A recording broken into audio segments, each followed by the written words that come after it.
जिस भाषा विवाद से सरकारें डर जाती थीं, उसे अमित शाह ने क्यों ललकारा? जिस भाषा विवाद में राज्य अलग हो गए, उसे मोदी सरकार क्यों चुनौती देगी?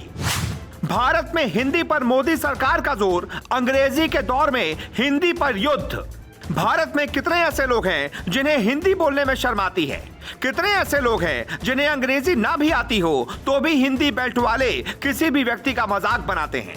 हिंदी बोलने के लिए खास तौर से यूपी बिहार वालों को तो हर मोड़ पर ताना मारा जाता था, लेकिन अब बहुत हो गया, क्योंकि मोदी करने वाले हैं ऐसा फैसला जिसका असर यूपी से लेकर कर्नाटक तक होगा, आंध्रा से लेकर असम तक होगा।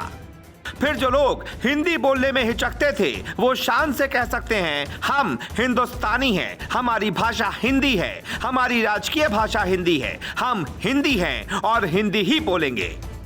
ऐसा इसलिए क्योंकि हिंदी पर भारत सरकार एक कानून लाने वाली है, ऐसा कानून जिसका स्वागत 95% लोग करेंगे, और ये मोदी सरकार का अब तक के बड़े फैसलों में एक और बड़ा फैसला होगा। फैसला गलत होगा या सही, पहले पूरी भूमिका तो समझ लीजिए। दरअसल अमित शाह ने संसद की आधिकारिक भाषा समिति की एक बैठक में एक बड़ी बात कह दी। उनका दावा है, और अब कोई संकोच रखने की जरूरत नहीं है, किसी लघुता ग्रंथि में रहने की जरूरत नहीं है। देश का प्रधानमंत्री दुनिया के उच्च से उच्च अंतर्राष्ट्रीय मंच पर भी हिंदी में बोलता है, अपनी भाषा में बोलता है, तो हमें किस चीज की जरूरत है? कि प्रधानमंत्री नरेंद्र मोदी ने फैसला किया है कि सरकार को चलाने का माध्यम ही आधिकारिक भाषा है और इससे निश्चित रूप से हिंदी का महत्व बढ़ेगा। अब समय आ गया है कि आधिकारिक भाषा को देश की एकता का एक महत्वपूर्ण हिस्सा बनाया जाए। जब अलग अलग भाषाएं बोलने वाले राज्यों के लोग एक दूसरे से बात करें तो उन्हें भारत की राजकीय भाषा यानी हिंदी में बात करनी चाहिए। मोदी सरकार जो भी करती है उसका जिक्र कुछ दिन पहले ही हो जाता है, और वो जिक्र आमतौर पर अमित शाह ही करते हैं। यानी आने वाले सालों में सरकार एक देश एक भाषा पर जोर देगी और भाषा होगी हिंदी।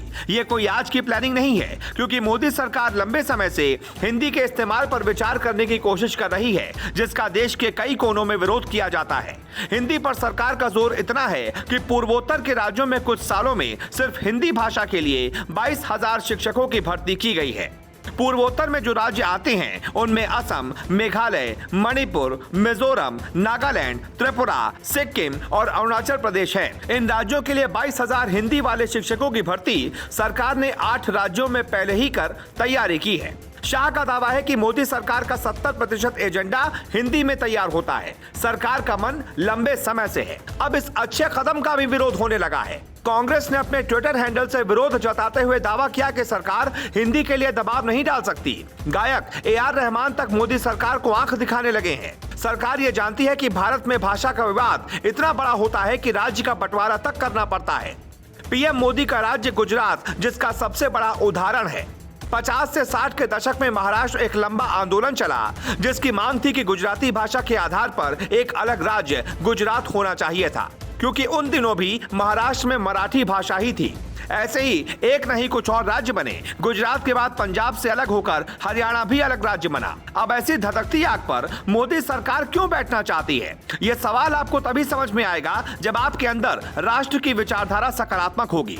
राष्ट्र से पहले राज्य को मानने वाले नेताओं और पार्टियों को हिंदी का विरोध करना चाहिए, जो वो कर भी रहे हैं। लेकिन जिनके लिए राष्ट्र सर्वोपरि है, उन्हें कहना चाहिए, हम हिंदी हैं, हिंदी ही बोलेंगे। Bureau report, global Bharat.